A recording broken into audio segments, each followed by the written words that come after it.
નમસ્તે વિદ્યાર્થી મિત્રો, કેમ છો બધા? મજામાં ને? હવે બાળકો, આજે આપણે એક નવું પ્રકરણ શરૂ કરીએ છીએ. 8મું પ્રકરણ છે. પ્રકરણનું નામ છે ચતુર ચૂહા. ચતુર ચૂહા, બરાબર? 8મું પ્રકરણ છે. એક સરસ મજાની વાર્તા છે, જે વાર્તા હું તમને અહીંયા હિન્દીમાં પણ બોલતી જઈશ, સાથે સાથે એમનું અનુવાદ પણ કરતી જઈશ, બરાબર? અને પૂરું થયા પછી એમાંથી નીકળતા જે શબ્દાર્થ છે એ શબ્દાર્થ છે આપણે બોર્ડ પર લખીશું. આપણું જે ચોથા ધોરણનો સિલેબસ છે, બીજા સત્રનો, એની અંદર 8 પ્રકરણ આપેલા છે, જેની અંદર કવિતાનો પણ સમાવેશ થઈ જાય છે, બરાબર? તો 8મું પ્રકરણ ચતુર ચૂહા મતલબ કે છેલ્લું પ્રકરણ છે, બરાબર? પછી આપણે આ પૂરું થશે એટલે રિવિઝન કરીશું ફરી પાછું પહેલેથી. ચાલો શરૂ કરીએ. ચતુર ચૂહા એટલે હોશિયાર ઉંદર. આપણે જે વ્યક્તિ હોશિયાર હોય એમના માટે શું શબ્દ વાપરીએ છીએ હિન્દીમાં? ચતુર શબ્દ વાપરીએ છીએ. તો અહીંયા ચૂહા એટલે થાય છે ઉંદર અને ચતુર એટલે થાય છે હોશિયાર. સાથે સાથે શબ્દાર્થ લખતા જ જઈએ, બરાબર? આપણે ચતુર એમના માટે એમનો પર્યાય શબ્દ અથવા સામનાર્થી શબ્દ પણ કહી શકીએ અને ફક્ત શબ્દાર્થ પણ કહી શકીએ. હોશિયાર થશે. બીજો શબ્દ આવે છે ચૂહા. ચૂહા એટલે ઉંદર. એક ચતુર ચૂહા થા. એક ચૂહા થા એટલે કે એક ઉંદર હતો. થા શબ્દનો મતલબ થાય છે હતો, બરાબર? તો આ ભૂતકાળની અંદર બની ગયેલી ઘટના છે. તમને બાળકો ખબર હશે કે કુલ 3 કાળ છે: વર્તમાન કાળ, ભૂતકાળ અને ભવિષ્યકાળ. તો અહીંયા જે તમને વાર્તા આપેલી છે કયા કાળમાં છે તમારે ઓળખવી હોય તો એના માટે શું કરવું પડે? તો સૌપ્રથમ આપણે ગુજરાતીમાં જોઈએ. વર્તમાન કાળ એટલે તો જે ક્રિયા ચાલુ હોય, તો એ ક્રિયા જ્યારે ચાલુ હોય છે ત્યારે એ કાળને વર્તમાન કાળ કહેવાય. એટલે કે વર્તમાનમાં ક્રિયા ચાલુ છે. જેમ કે તમે રમી રહ્યા છો, તો રમવાની ક્રિયા ચાલુ છે, બરાબર? તો મતલબ કે પાછળ છો, છે, છા, છી આવા જો શબ્દ આવતા હોય તો ક્રિયા ચાલુ હોય છે અને એ વર્તમાન કાળનું વાક્ય થાય છે. ભૂતકાળ તો કે જે ઘટના ઘટી ગઈ છે એ આજના માટે એ ભૂતકાળ થઈ જાય છે. માની લો કે ગઈકાલે તમે રમતા રમતા પડી ગયા, તમને વાગ્યું, તો વાગવાની ઘટના ક્યારે થઈ? ગઈકાલે. તો આજે એ ભૂતકાળ થઈ જાય છે, બરાબર? તો એના માટે શબ્દ શું આવશે ગુજરાતીમાં? હતા, હતો, હતું, હતી વગેરે શબ્દ હોય વાક્યના અંતે તો સમજવાનું કે ભૂતકાળ છે.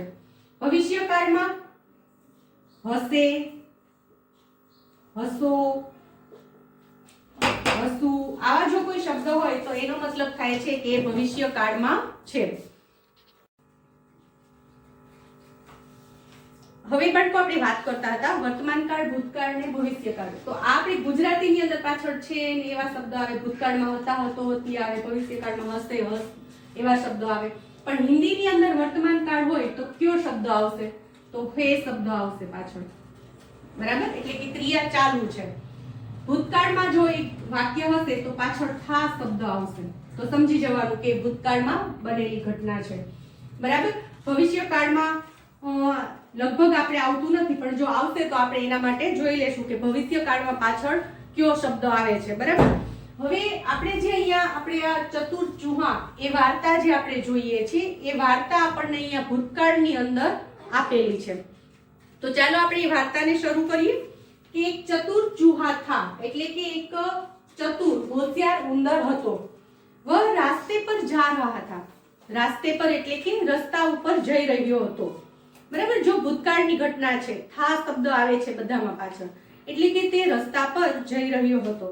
ઉસે કપડે કા એક ટુકડા મિલા. તેને કાપડનો એક ટુકડો મળે છે. આવો નાનો એવો ટુકડો હશે જે એને મળે છે. વહ આગે बढ़ा એટલે કે ઉંદર. વહ શબ્દ અહીંયા કોના માટે વાપરેલો છે? તો કે ઉંદર માટે વહ શબ્દ વપરાયો છે. વહ આગે बढ़ा તે આગળ વધ્યો. उसने एक दर्जी की दुकान देखी. આગળ ચાલતા ચાલતા એમણે એક દરજીની દુકાન જોઈ. દરજીનું કામ શું હોય છે બાળકો? આપણા જે વ્યવસાયકારો એમના વિશે તમે ભણી ગયા તો એની અંદર તમને ખ્યાલ હશે કે કુંભાર છે એ આપણો વ્યવસાયકાર છે, લુહાર છે તો એ આપણા વ્યવસાયકાર છે, કડિયો છે આપણો વ્યવસાયકાર છે, દરજી છે એ પણ આપણા વ્યવસાયકાર છે. તો દરજી છે એ શું કામ કરે છે? તો દરજી છે કપડાં સીવવાનું કામ કરે છે. તો હવે ઉંદર છે રસ્તા પર જતો હતો અને રસ્તામાં એમને એક કાપડનો ટુકડો મળે છે અને થોડું એ ટુકડો લઈને આગળ ચાલે છે. ત્યાં એક પોતે દરજીની દુકાન જોવે છે. તો હવે ઉંદરના મનમાં એક વિચાર આવે છે કે મારી પાસે આવો સરસ મજાનો એક કાપડનો ટુકડો છે તો ચાલને હું મારા માટે એમાંથી સરસ મજાનો કુર્તો બનાવડાવું, મતલબ કે કંઈક સીવડાવું. દરજી के पास जाकर उसने कहा. હવે ઉંદર ક્યાં જાય છે? દરજીની પાસે. જાકર उसने कहा એટલે કે ઉંદરે દરજીની પાસે જઈને કહ્યું. ચૂહા ને કહા દરજી રે દરજી. ચૂહે ને શું કીધું? દરજી રે દરજી इस कपड़े की टोपी सी दे. જો એને શું બનાવવું હતું? એ ટુકડામાંથી ટોપી. સી દે મતલબ થાય છે સીવી દે. સીવી દે એટલે કે આ જે કાપડનો ટુકડો છે એમાંથી મને એક સરસ મજાની ટોપી બનાવી દે. દરજી ને કહા યહ કોણ બોલ રહા હૈ? દરજીએ પૂછ્યું કે આ કોણ બોલી રહ્યું છે? કારણ કે ઉંદર તો સાવ નાનો એવો હોય ને અને દરજી છે એના મશીન પર બેઠો હોય ને પાછળથી ઉંદર બોલતો હોય તો એને દેખાય નહીં એટલે એને પૂછ્યું કે આ કોણ બોલી રહ્યું છે? ચૂહા ને કહા મી ચૂહા બોલ રહા હું. હું ઉંદર બોલી રહ્યો છું. इसकी एक टोपी सी दे. કાપડનો ટુકડો આવો હતો એ બતાવીને કે છે, એક્ઝેક્ટ આવા જ કલરનો નહીં હોય, આ તો હું એક્ઝામ્પલ કહું છું તમને. કાપડનો ટુકડો બતાવીને કે છે કે આમાંથી મને એક સરસ મજાની ટોપી બનાવી દે. દરજીને કહા ચલ રાસ્તા નાપ. શું કે છે? ચલ રાસ્તા નાપ એટલે કે હાલ અહીંથી આગળ નીકળ. વરના कैंची उठाकर मारूंगा. વરના એટલે કે નહીતર. कैंची નો મતલબ થાય છે કાતર. कैंची એટલે કાતર. कैंची उठाकर मारूंगा એટલે કે કાતર ઉપાડીને મારીશ. દરજી પાસે શું એમનું હાથવગું હથિયાર હોય છે? કાતર. તો કે કાતર ઉપાડીને એક મારીશ ને તો ત્યાં ભાગતો થઈ જઈશ. ચૂહા ને કહા અરે તું મુझे डरा रहा है. ઉંદરે શું કીધું? અરે તું મને શું બીવડાવે છે? ડરા રહા એટલે કે બીવડાવવું. ડરા રહા હે જો એ ક્રિયા પાછી વર્તમાન કાળમાં છે. વાર્તા આખી ભૂતકાળમાં છે, ભૂતકાળમાં બની ગયેલી ઘટના છે એની વાત અહીંયા કરે છે. પણ એ સમયે જ્યારે દરજી અને ઉંદરનો સંવાદ ચાલતો હોય તો એ ક્રિયા ત્યાં ચાલુ હોય છે, સંવાદની ક્રિયા, વાતચીતની. બરાબર? એટલે આ જે વાક્ય છે આપણને વર્તમાન કાળમાં આપેલું છે. શું કહે છે? અરે તું મુझे डरा रहा है. શું તું મને બીવડાવી રહ્યો છે? कचहरी में जाऊंगा, सिपाही को बुलाऊंगा, तुझे खूब पिटवाऊंगा और तमाशा देखूंगा. શું કહે છે? કચહરી में जाऊंगा. કચહરી માટે અહીંયા આપણે શબ્દ પ્રયોગ વાપરશું પોલીસ સ્ટેશન. બરાબર? તો કે હું ત્યાં જઈશ. સિપાહી કો બુલાऊंगा એટલે ત્યાં કોન્સ્ટેબલ ને જે બધા હોય છે ને હવાલદાર ને, તો કે એમને હું બોલાવીશ. તુજે ખૂબ પીટવાऊंगा એટલે કે તને ખૂબ માર ખવડાવીશ. પોલીસ સ્ટેશનમાં આપણે કોઈ ગુનો નોંધાવીએ તો ત્યાં ગુનેગારને સાથે કેવું વર્તન કરે છે આ કોન્સ્ટેબલ ને હવાલદાર ને જે કોઈ અધિકારી હોય છે, તો એમણે જે ગુનો કર્યો હોય છે એમની પાસે એ પોતે સ્વીકાર કરી લે એના માટેથી એમને માર પણ આપે છે, એટલે કે મારે પણ છે ઘણી વખત. તો અહીંયા ઉંદર છે દરજીને સામે ધમકી આપે છે કે તુજે ખૂબ પીટવાऊंगा, તને ખૂબ માર ખવડાવીશ, ઓર તમાશા દેખूंगा, હું તમાશો જોઈશ ઊભો ઊભો. યહ સુન દરજી ડર ગયા, આ સાંભળીને દરજી ડરી ગયો. ઉસને ઝટપટ ટોપી સીધી. શું કર્યું એને? જલ્દી જલ્દી ટોપી સીવી દીધી. હવે કેવડો ઉંદર ને કેવડી એની ટોપી, બરાબર, કઈને ફટાફટ સીવી આપી.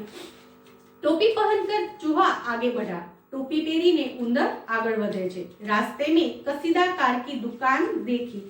રસ્તામાં એમણે શું જોયું? કસીદાકાર. કસીદાકાર એટલે તો સોય અને દોરાથી જે કાપડ ઉપર આપણે વર્ક કરીએ છીએ ને એને આપણે કહેવાય છે કસીદાકાર, અથવા તો બટન લગાવી, ટૂંકમાં કોઈ પણ પ્રકારનું એ વર્ક હોય તે વર્ક કરનાર જે વ્યક્તિ હોય છે એને હિન્દીમાં કસીદાકાર કહેવાય છે. કસીદાકાર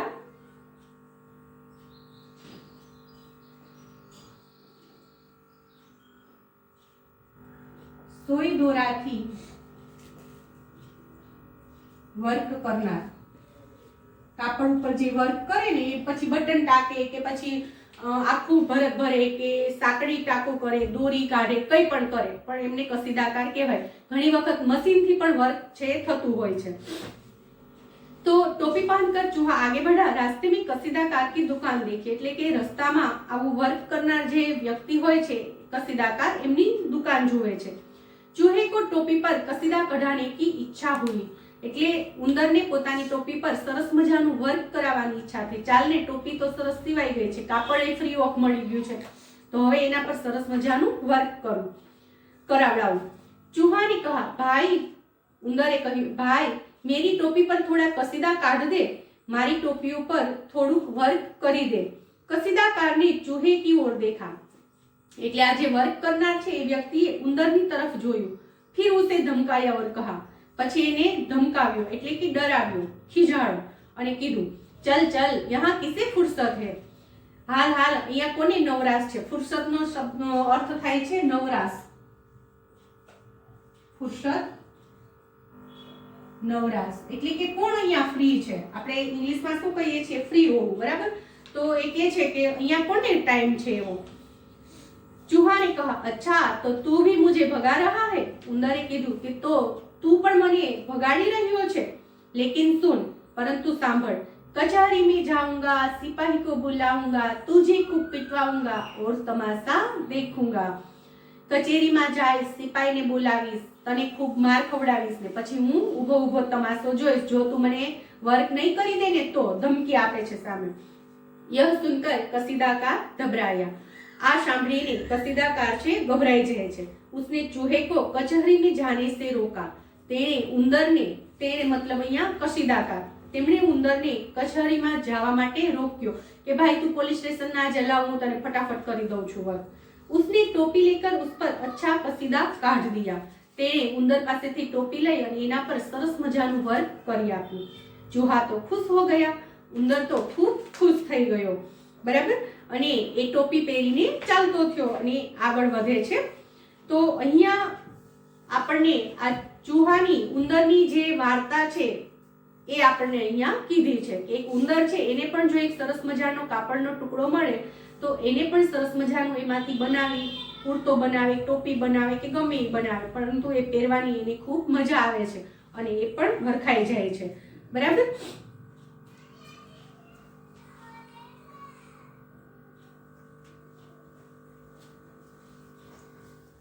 હવે આપણે એના શબ્દાર્થ જોશું. અહીંયા હું પાઠ્યપુસ્તકમાંથી વાર્તાની સાથે સાથે જે શબ્દ આવતા તે લખતી ગઈ છું, પણ મેં અહીંયા તમને ગુજરાતી અર્થ આપ્યો છે એનો. હવે આપણે જે શબ્દાર્થ લખીશું એ હિન્દી શબ્દની સામે એનો હિન્દીમાં શું અર્થ થાય છે એ આપણે લખીશું અને તમારે તમારી ફેર નોટની અંદર આ લખતું જવાનું છે, બરાબર.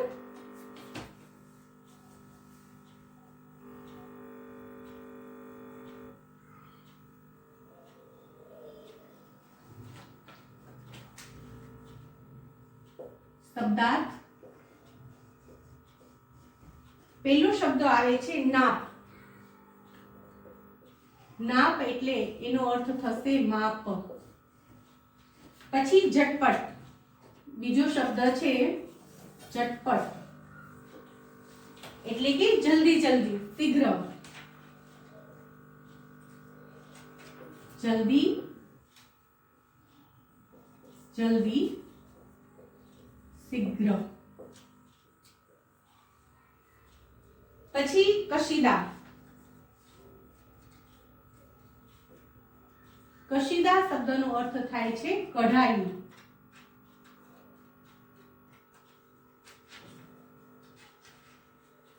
ગુજરાતીની અંદર આપણે એનો અર્થ કરવો હોય તો ભરતકામ પણ થઈ શકે, અથવા તો આપણે કાપડ પર જે વર્ક કરીએ છીએ એ વર્ક, બરાબર. પછી ફુરસત.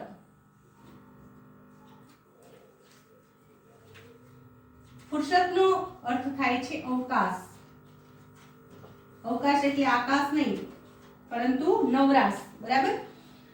કે આપણને કોઈ બી કામ કરતા હોય તો બે કામની વચ્ચે આપણને જે થોડોક સમય મળે, ગેપ મળે, એ ગેપ માટે આપણે અવકાશ શબ્દ છે વાપરી શકીએ. પછી કચહરી. કચહરી એટલે અદાલત. અદાલત સુધી પહોંચવું હોય તો પહેલા શું કરવું પડે? પહેલા તો આપણે પોલીસ સ્ટેશનમાં જઈ અને આપણો કેસ છે નોંધાવવો પડે, પછી એ કાર્યવાહી થાય, પછી એ કેસ છે અદાલતમાં જાય અને ત્યાં બધી આ સુનાવણી થતી હોય છે. પછી સિપાહી. સિપાહી શબ્દનો અર્થ થાય છે સૈનિક.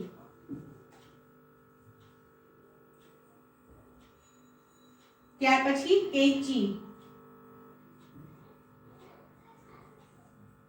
કેચી એટલે કાતર. અહીંયા ગુજરાતી અર્થ જ આપણને સીધો આપેલો છે, બરાબર. કેચી નો બીજો કોઈ હિન્દીમાં અર્થ નીકળતો નથી એટલે આપણે એને ગુજરાતીમાં લખીશું કાતર. પછીનો શબ્દ છે કસીદાકાર.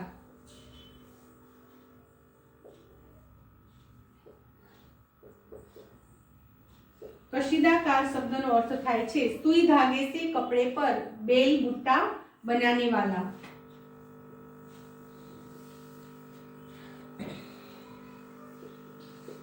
सुई धागे से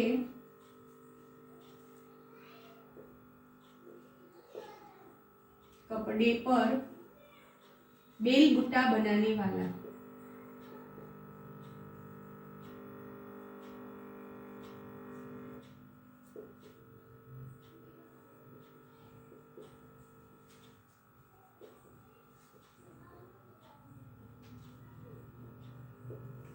तो आ थया शब्दार्थ.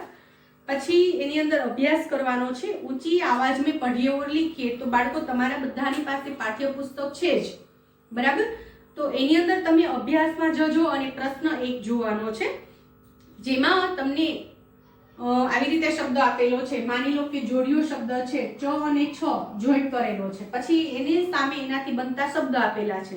તો એ તમારે વાંચવાના છે મોટા અવાજે, જેથી કરીને તમારું ઉચ્ચારણ છે એ શુદ્ધ થઈ શકે, બરાબર. ઘણી વખત આપણને જ્યાં આપણી જે ભાષા છે એની અંદર આપણે જ્યાં સ વાપરવાનો હોય ત્યાં શ વાપરતા હોઈએ છીએ, છ વાપરવાનો હોય ત્યાં સ વાપરતા હોઈએ છીએ, બરાબર. તો આપણું જે ઉચ્ચારણ છે એકદમ શુદ્ધ નથી થતું. તો શુદ્ધ ઉચ્ચારણ માટે શું કરવાનું? આવા જે શબ્દ હોય છે એ બધા શબ્દ મોટેથી ઊંચા અવાજે વાંચવાના, જેથી કરીને સ્પષ્ટ અને શુદ્ધ ઉચ્ચારણ કરી શકો. જેમ કે સ્વચ્છ, મચ્છર, અચ્છા, ઈચ્છા, પછી બુલાઉંગા, પીટવાઉંગા, જાઉંગા. ત્યાર પછી શબ્દ છે કઢાઈ, પઢાઈ, બધાઈ. ત્યાર પછી શબ્દ આવે છે અયોધ્યા, ધ્યાન, સ્વાધ્યાય, અધ્યાય. ત્યાર પછીનો શબ્દ છે વ્યસન, વ્યાપારી, વાયવ્ય અને કર્તવ્ય. ટૂંકમાં અહીંયા આપણને આ બધા જોડિયા શબ્દો આપેલા છે, બરાબર. તો જોડાક્ષર છે, તો એનું શુદ્ધ ઉચ્ચારણ કરવા માટે તમારે મોટેથી આ બધા શબ્દો વાંચવાના છે અને સરસ અક્ષરે તમારે તમારી નોટની અંદર લખવાના છે. ત્યાર પછી અભ્યાસની અંદર પ્રશ્ન 2 આવે છે. નીચે दिए गए चित्र का मौखिक वर्णन कीजिए. એક સરસ મજાનું સ્કૂલનું ચિત્ર તમને અહીંયા પાઠ્યપુસ્તકમાં આપેલું છે. પાછળ તમે જોઈ શકો છો શાળા છે, આગળ ક્રીડાંગણ. હિન્દીમાં આપણે શું કહીએ એને? ક્રીડાંગણ. ગુજરાતીમાં કહીએ રમતનું મેદાન. તો એ મેદાનની અંદર બાળકો છે રમત રમી રહ્યા છે. ઘણા છે ફૂટબોલ રમે છે, કોઈ છે પેલી લાઈન છે ડ્રો કરેલી હોય ને એ પટ્ટીને અડકવાનું હોય એવી રમત રમે છે, કોઈ કબડ્ડી રમે છે. ઘણા બાળકો છે પેલા ટેબલ ટેનિસ નહીં પરંતુ નેટવાળી ગેમ આવે છે, વોલીબોલ નહીં પરંતુ ટેબલ ટેનિસની જેમ બેડમિન્ટન રમે છે. મેદાનની અંદર રમાતી જે રમત છે ફૂલ રેકેટથી એ બેડમિન્ટન છે, જ્યારે ટેબલ ટેનિસની અંદર ફૂલની જગ્યાએ નાની દડી હોય છે અને એ ઇન્ડોર ગેમ છે ટેબલ ટેનિસ છે, બરાબર. પછી ઘણા બાળકો છે લાંબી કૂદ રમે છે, લાંબો કૂદકો. તો તમારે અહીંયા જે આ ચિત્ર આપેલું છે એ ચિત્ર જોઈ અને એનું વર્ણન કરવાનું છે અને વાક્ય બનાવીને લખવાના છે કે બાળકો છે એ મેદાન પર શું કરી રહ્યા છે. તમે તમારી ભાષામાં લખજો, પછી હું તમને જ્યારે લીથો કરાવીશ ત્યારે એની અંદર હું પાછું લખીને આપીશ. ટૂંકમાં તમને ખ્યાલ આવશે કે તમે કેટલું સરસ અને સારી રીતે લખી શકો છો, બરાબર. પછી એમાં પ્રશ્ન 3 છે સૂચના કે અનુસાર અભિનય કીજીએ. પહેલો શબ્દ છે દોડના. તો તમારે દોડતા હો ને એવો અભિનય કરવાનો છે. પછી તીર છોડના. તો ઘણા બાળકોને તો પોતાની પાસે રમકડાનું તીર કામઠું હશે તો એનાથી પણ તમે અભિનય કરી શકો છો, ન હોય તો આપણે આવો અભિનય કરીએ ને. આમ તીર પકડ્યું પછી અહીંથી આમ ખેંચીને આપણે છોડતા હોય તીર, એવો અભિનય કરવાનો છે. સાયકલ મેં હવા ભરના, સાયકલમાં હવા ભરી હોય તો શું કરીએ, જે સાયકલનો પંપ હોય છે બંને પગ વચ્ચે આપણે આમ પકડીને રાખીએ, પછી આ રીતે આમ હવા ભરતા હોય તો એવો અભિનય કરવાનો છે. પછી ગન્ના ચૂસના, ગન્ના એટલે શું થાય ખ્યાલ છે બાળકો? શેરડી. શેરડીનો જે સાઠો હોય છે પછી એને નાની નાના ગંડેરી કરી હોય છે, કાતરી કરી હોય છે, બરાબર? તો એ ચૂસતા હોય ને એવો તમારે અભિનય કરવાનો છે. પછી પાણી ભરને કે લીએ હેન્ડ પંપ હિલાના, પાણી ભરવા માટે ડંકી જે હોય છે ને, આપણે ગુજરાતી ભાષામાં શું કહીએ ડંકી, હિન્દીમાં હેન્ડ પંપ કહીએ છીએ. તો એ ચલાવતા હોય ને એવો અભિનય કરવાનો છે. કેવી રીતે સિંચ્યા, આમ કરીને સિંચતા હોય ને તો એવો અભિનય કરવાનો છે. ઘણા આમ પણ સિંચતા હોય, તો તમને જે અભિનય આવડે એ કરવાનો છે. ન આવડતો હોય તો મમ્મીને પૂછી લેવાનું, બરાબર? પછી લડ્ડુ ખાના, એ તો બધાને બહુ ભાવે ને, એ નથી ભાવતા તો એ લાડવા ખાતા હોય તેવો અભિનય કરવાનો છે. પછી આપ્યો છે પ્રશ્ન 4, નિમ્નલિખિત પેશેવારો પર 4 વાક્ય બોલીએ. એટલે આપણા જે વ્યવસાયકારો છે એમના નામ આપેલા છે, એમના વિશે 4 વાક્ય તમારે બોલવાના છે. મતલબ તમારે તમારી નોટમાં લખી લેવાના. દરજી વિશે, સિપાઈ વિશે અને બઢઈ વિશે. તો આટલા વિશે તમારે વાક્ય લખવાના છે. ત્યાર પછી આપણે સ્વાધ્યાયનું આવશે અને છેલ્લે પછી પુનરાવર્તન કરી અને આપણો અહીંયા કોર્સ પૂર્ણ થશે. તો સ્વાધ્યાય અને પુનરાવર્તન એ બંને હું તમને નેક્સ્ટ લેક્ચરમાં કરાવીશ. આજે આપણે ચતુર ચૂહા વાર્તા જોઈ, એ વાર્તાનું અનુવાદ છે એટલે કે ગુજરાતીમાં ભાષાંતર છે એ પણ હું તમને નેક્સ્ટ લેક્ચરમાં લખાવીશ. તો આજના લેક્ચરમાં આપણે અહીંયા સુધી રાખીશું. Thank you.